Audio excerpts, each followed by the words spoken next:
worry, the minute the election is over, the day after the election is over, this power is going to disappear, and yet it didn't.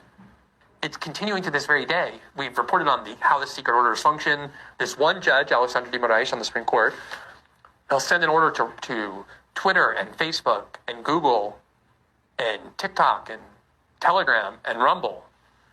And I'll say, you are hereby required within the next 48 hours, within the next 2 hours, he gives them 2 hours, to ban all accounts of the following people.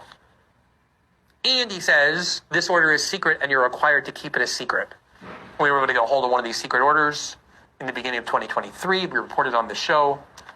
It was unbelievable. It just has lists and lists of people who are required to be banned. None of them were charged with any crimes. None of them were notified even of the issuance of this order. None of them had any due process to contest it. We reported all of that. He has imprisoned a lot of Bolsonaro's associates. In fact, we just did a major story where his top foreign policy advisor, Felipe Martins is his name, was part of an investigation, but has never been charged with any crime, let alone convicted of one.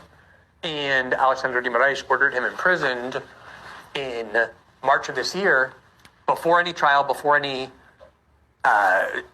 indictment or accusation.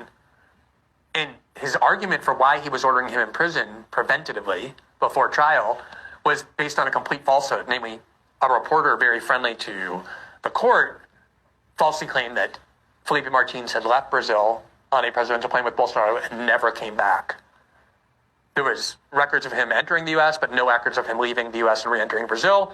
And therefore, that proved that he somehow evaporated, and that proved that he was a flight risk, and he was in prison in a very harsh prison condition for more than 6 months. And we wrote an article about it about 2 weeks ago detailing there was a mountain of evidence showing that Felipe Martins never left Brazil, that he wasn't on the presidential plane, that he was in Brazil the entire time, to the point where even the prosecutor asked for his release. And this judge kept him in prison based on nothing, unjustly. And then he finally got out of jail last week. And these are the kinds of abuses that have been taking place repeatedly, all in the hands of this one judge. So about a month ago or so, or maybe a little bit longer than that, we were able to obtain a gigantic archive of messages, audios, documents, texts, all kinds of conversations that came right from the heart of the chambers of this judge. Basically, in order to serve as judge and at the same time investigator, the charge of the police, so he would instruct the police arms of the court to go and investigate, and he would tell these police arms, don't make it look like I'm the one who asked for this investigation, or I'm the one who said that these people should be investigated. You write a report saying they should be investigated and then give it to me, so it makes it seem as though I'm not the one initiating this. I'm the one just receiving passively these requests from some other organ. And they talked about how it was designed to create this pretext, this appearance of propriety. These are just the first stories. And there's all sorts of other parts of these stories already about how inside his chambers, they were kind of telling these dark jokes about how disturbing this all was. Sometimes they would say, go and find crimes that this news site is doing, and the guy would come back and say, I couldn't find anything, and then they would say, look, he wants evidence of criminality, be creative. It's only at the beginning. We're going to continue to do this reporting.